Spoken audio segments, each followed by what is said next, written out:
From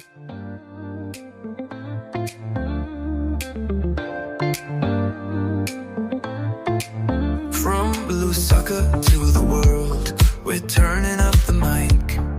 Truth with no filter, cutting through the hype. C&H, bringing light to the dark. With every word, they're igniting the spark. Welcome to the Real Talk with C&H, podcast that promotes real talk, real growth. Today's topic is a very powerful one. But before we go to the topic at hand, the tradition in this podcast, we allow ourselves to introduce you to us. I go by the name Cyprian Katongo Jr. and I'm the co-host of Real Talk with C&H. At this particular time, I allow my co-host also to introduce himself. Good afternoon, everyone. My name is Hussein Dodia, and I'm the co-host of Real Talk with C&H. Thank you. Today's topic, we're at episode 13, a very powerful milestone we have achieved. And today's topic, we're looking at navigating leadership, the importance of accurate information on recovered money, assets from corruption, court cases in national development. At this particular time, I allow my co-host also to break down what this topic entails. Over to you, Mr. Dodia. Thank you, Mr. Katongo. And that was quite a mouthful of a topic, right? So many words. Yeah. That's why I couldn't introduce it. No, it's important. Yes. Basically, we're continuing from our last episode on when we were discussing about corruption. And now we're looking at how this information can be beneficial to the public. And obviously, where do these funds go? I would start by saying that we do have institutions that are helping to deal with corruption. The president launched the FIC, which was in 2021 when he had come into power. And there's obviously the Auditor General's office. There are independent auditors that also come into play when dealing with private institutions that are dealing on a national level. So I think it's important that we should look at these institutions first and see how accurate their reporting mechanisms are or how well they're doing. And finally, to look at what is done after the reporting. We all know that there's corruption. We all know that there's issues in every industry that we deal with, but we do not see the results of these fights.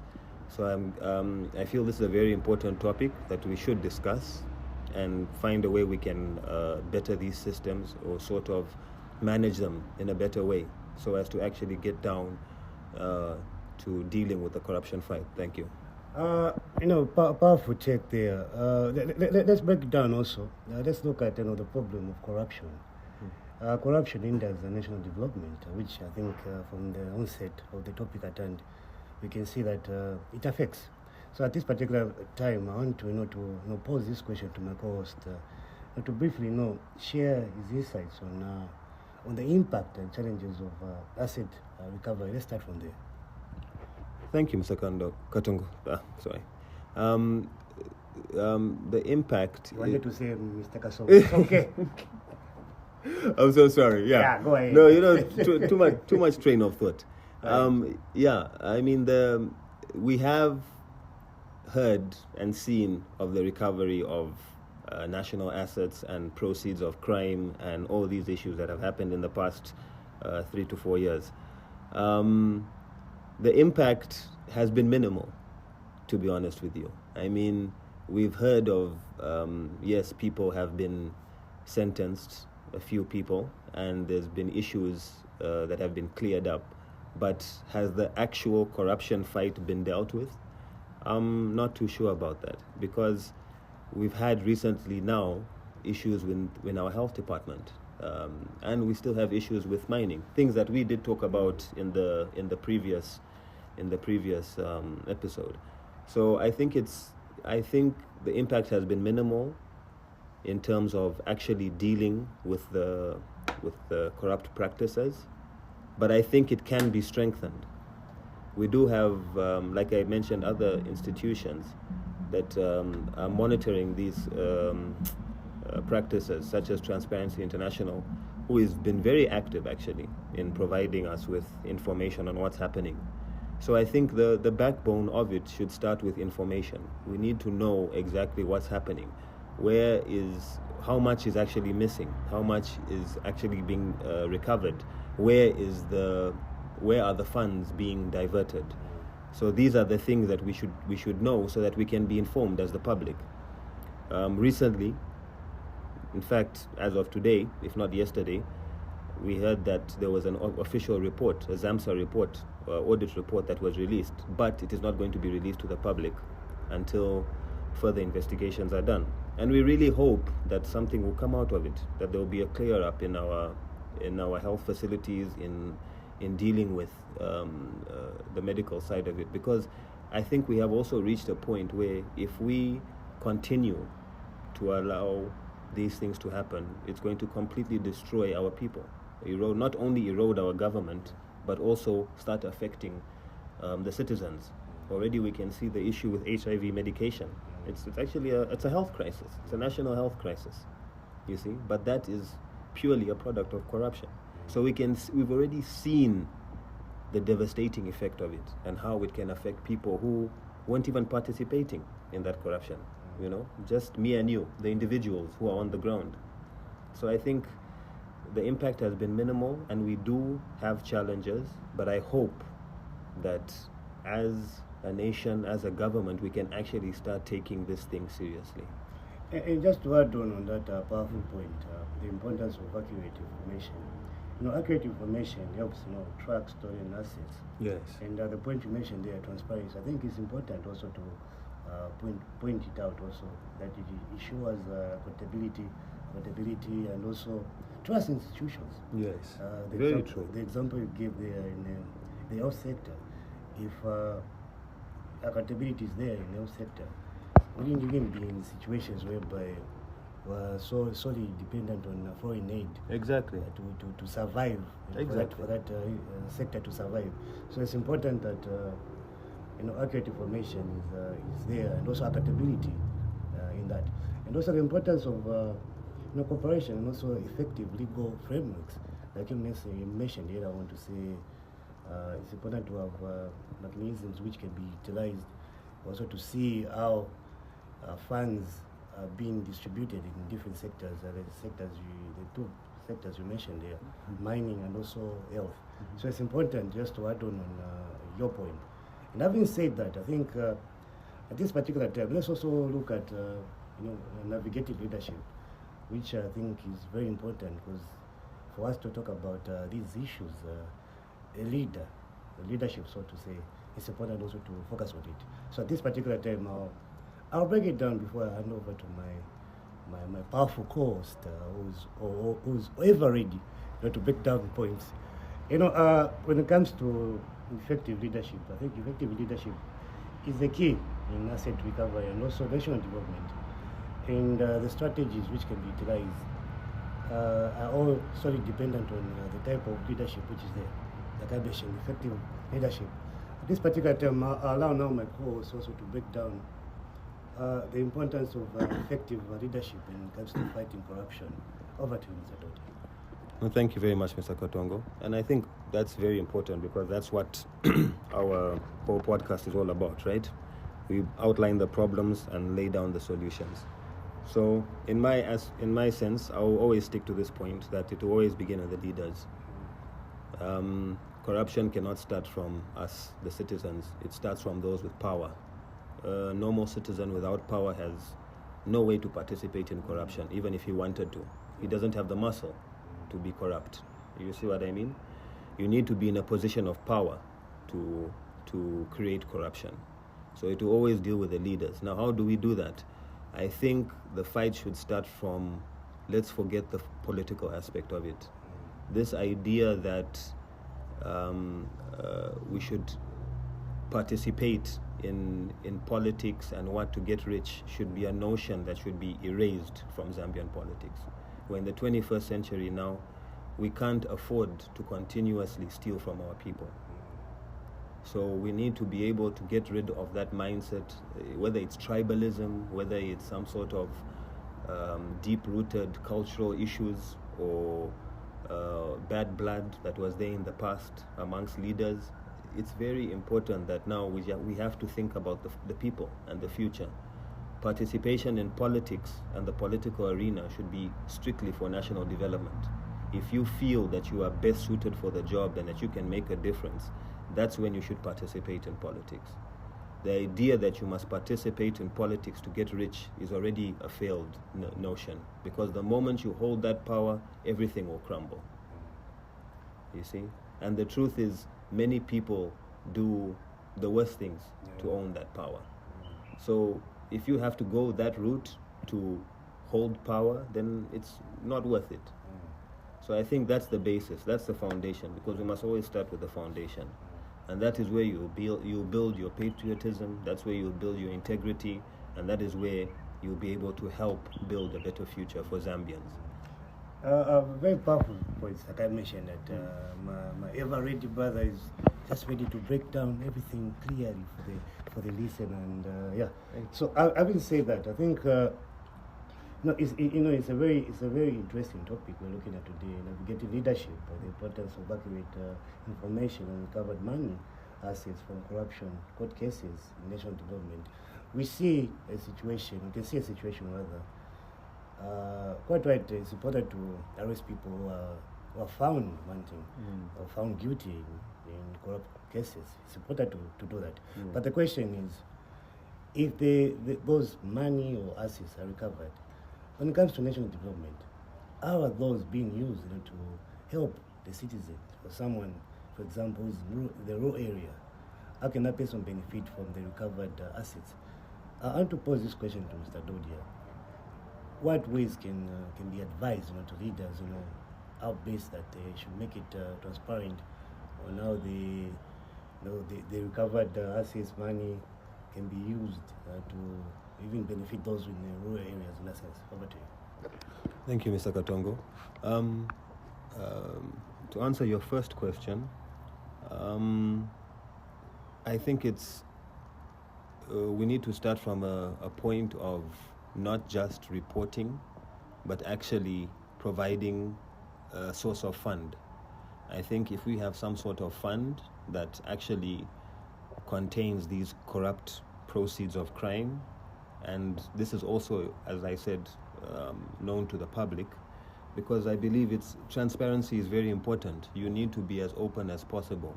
If you're hiding things, it means there's something wrong. Yeah.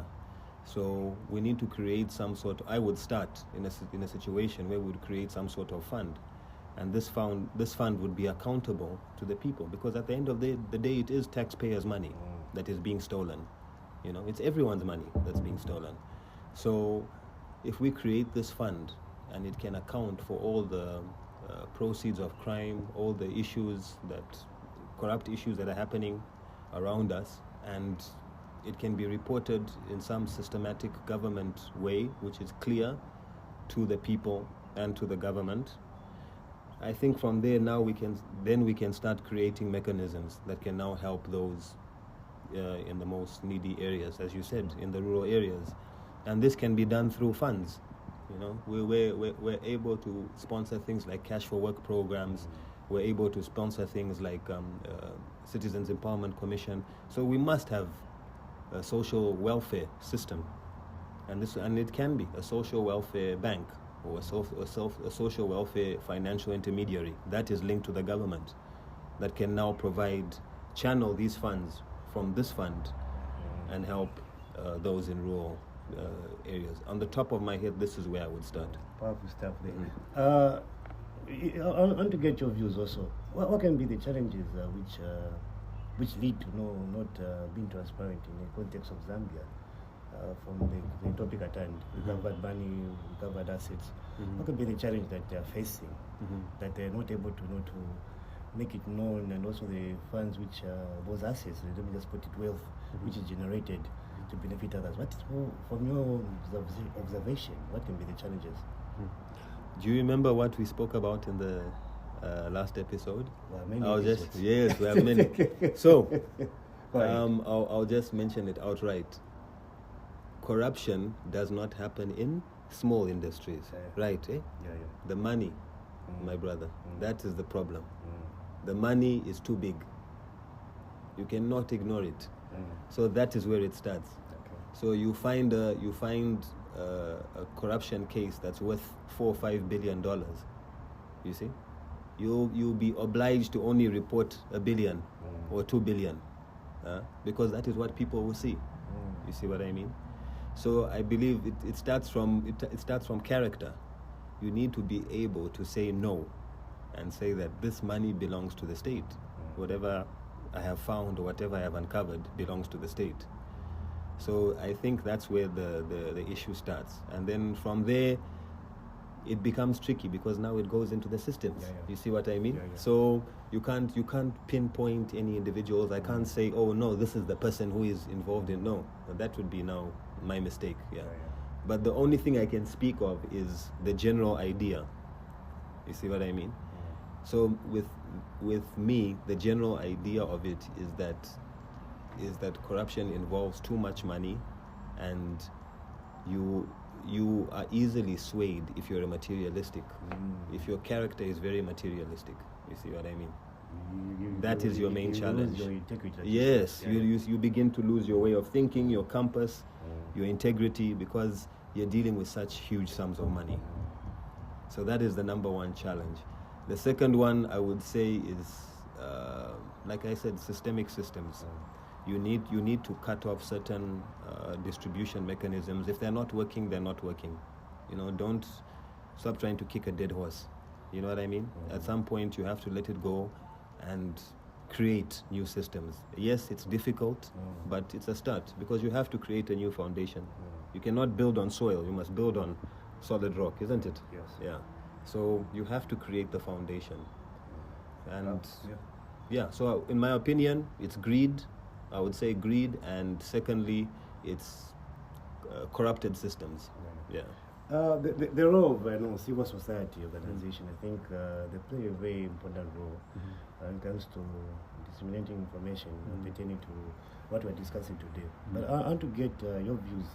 What can be the best advice, for which you can give the civil society organizations that they should refrain from to being too political, but also focus on delivering information which can benefit the masses. So what steps can the civil society take in terms of the topic at hand, when it comes to the topic at hand? When you say civil society, you mean the civil service? Everyone involved. Yeah, everyone involved. Okay. I think obviously awareness. It's very important to create awareness of corruption and issues that are going on.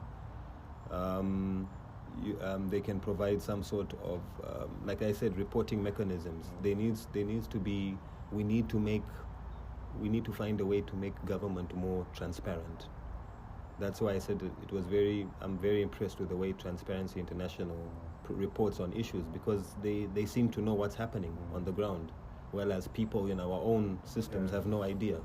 Even now, I can give a simple example. If I was to Google Monali constituency or Mandevu constituency or Lusaka Central, it's highly unlikely that I'll find a lot of information. You see what I mean? But that information should be available. You see what I mean? We need to start creating a digital platform, a digital, what do they call it? Like an encyclopedia of Zambia. Yeah, of our constituencies, of allocations, of CDF funds, of CDF usage, like some sort of tracking, real-time tracking mechanism that can be implemented, that can be used. And yes, it will take a bit of time, but knowledge now can be acquired into systems. There's no office now which doesn't have a computer, right? So those systems all have to be bundled up and the data just sorted. And if we can create a system like that, a real-time tracking system, I think the civil society has the advantage of providing an awareness firstly, and also providing systems that can make tracking of their duties, of their progress, of the institutions. Very simple stuff. And also to just add on that, the part of awareness for civil society organization, I think the awareness, they're in a better position in that they can even translate English Exactly. into different local languages. Very true. And Very then true. also people in the rural area can Yes. also be made aware of what's happening when it comes to the national level of, let me just put it, national development level. They're able to know what's happening. And also people are not fluent in English. They can Very also true. understand what's happening. So I like to think, based on the points you have mentioned there, civil society organizations, I think they need to play a very important role when it comes to also giving information, when it comes to the fight against corruption. We can be just talking about, no, we are fighting corruption, Yes. but what's happening on the ground is a different story. Very true. We hear, someone's been arrested. Down the line, that person maybe can even be removed or released from the prison. And then when the new government comes, the previous government now faces corruption. So Exactly. we should remove that mindset and bring something which is just permanent, like you mentioned, which is permanent And beneficial to beneficial citizens. to citizens. The system, like you said, is type of encyclopedia, Yes. which Zambians can access, Mm. and also which can be also beneficial to the different institutions. Yes. And at the end of the day, we will see the situation by different sectors are well organized, and the systems are proper. Yes. Yes. And then the fight of corruption against corruption, that can be now a reality. In reality. Not that we Exactly. talking from without Yes. corruption, then it ends there. Yes. Then 3-4 months it's keep the silence. Yes, for sure. So it's important that call for action. Civil society should engage, and they should refrain from being used also as political tools Yes. by other selfish leaders. So I think they need to put their feet on the ground and just be focused on the people, because that's their job at the end of the day, and also give pressure on the government of the day when it comes to checks and balances. You cannot just rely on Transparency International. They're doing a brilliant work. We love that. But also different people, the aspect of cooperation. If people are cooperating, I think the fight against corruption can be even achieved at the end of the day. For sure. At this particular time, And sorry, wait, just to add go on ahead. top of that, Go because ahead, go ahead. you mentioned a Yeah. very important point, that the corruption is probably the most important aspect that's supporting corruption, like you mentioned, is lack of information. You see, so as you said, those civil societies can now start having access to information, because when you have access to information, then the corruption fight can work. You see, if you don't know where to start, then it will be very difficult for you to fight corruption. You don't know where it's stemming from, you don't know where it ends, you don't know who's involved, you don't know the mechanisms involved. So information is vital. It's very important for the corruption fight to actually be a reality. That is a very good point, Mr. Katongo. The topic like I mentioned when we started this podcast today, the 31st of May 2025, which we're looking at the navigating leadership, the importance of accurate information on recovered money, assets from corruption, court cases in national development. We have powerfully outlined the need for, number one, information being given, and also to break down the information I'm talking about. How far do these corruption cases end? Do you just end on people being arrested? But what happens to the recovered money or assets? How is that beneficial to the people out there? Do people know how that is being pumped into the national development, which is very important? At this particular time, our Lama course want to powerfully give a summary of what we've been looking at today, discussing rather. Thank you very much, Mr. Katongo. Okay, so basically we looked at the importance of information in the corruption fight, which is very vital, as we had talked about. Information provides us with the tools to know and locate where the corruption starts and where it ends, and obviously the steps along the way and the mechanisms. Nothing can be acted on without accurate information. So number one is we need accurate reporting and information. Number two is that we need it from our people. As Mr. Katongo mentioned, yes, Mr. TIZ and all these NGOs are good at reporting this information. But the question is, why are they doing it? We need our government to start being more transparent and not an outsider trying to source for information within our government, because that already creates a trust issue between the citizens and the government. So more transparency from the government would be very beneficial to the corruption fight, because then it provides a sense of trust, and it will also help civil societies access, as we mentioned, the first one, information more easily and participate in the corruption fight. Thirdly is the funds, the proceeds of this corruption, the proceeds of crime, the assets, the buildings, what happens to them? Where do the funds go? Are we allocating them to other politicians, or is it being used for political agendas? Is it being used to develop maybe other institutions? We don't know, but it would be very important that these proceeds are allocated in a fund that is also known to the public, and obviously how it is used. Reports must be coming in at least, every year, every month, every 6 months, to at least inform the people that this is what these proceeds are being used for. So back to number one, transparency. And finally, we looked at the challenges, right? So the major challenges, as we've been saying from the beginning of the corruption fight, is greed. We need to have leaders that are now not self-centered, because we're in a very dangerous time at this point. We could tolerate corruption up to a certain point. At some point it even became a motto that they're just corrupt, but now it's actually starting to affect people's lives. And yes, I'm not going to say that it was better, it was good that time just because we weren't getting affected. No, corruption has always been a bad thing, and it will always be a bad thing. It will always deteriorate an institution or a country or an organization. There's no way you can consistently survive with it. It will destroy you. So this is the point, I believe, as a nation we have reached, and we need to start taking this fight seriously. So as leaders, my final say would be to let's work with integrity, let's be patriotic in this fight against corruption. Let's not be swayed by the material, because the truth is the country is eternal.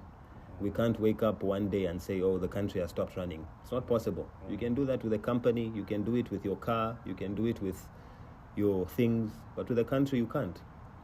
If you don't fight it, or if you let it deteriorate, it will get worse and worse, and it will be worse for your children, it will be worse for the children after. So let's make sure that we're thinking of the future, that we're looking at our country's benefit, that whatever we do today will be better for our people in the future. I think that's where I went. Thank you, Mr. Katongo. Today has been a very powerful one, and just to recap on the topic we're looking at navigating leadership, the importance of accurate information on recovered money and assets from corruption court cases in national development. Mr. Dodia has powerfully outlined in that summary. This particular time, what I can say is join the fight against corruption, and also be informed. Don't be just someone who's not knowing what's happening when it comes to national development, national issues, so to say. So today's topic has been a very powerful one, and join us next week for another powerful one. And this has been the Real Talk with C&H, and I've been your co-host, Cyprian Katongo Jr., and my brother this side, Mr. Hussein Dodia. Thank you very much. Have a blessed weekend.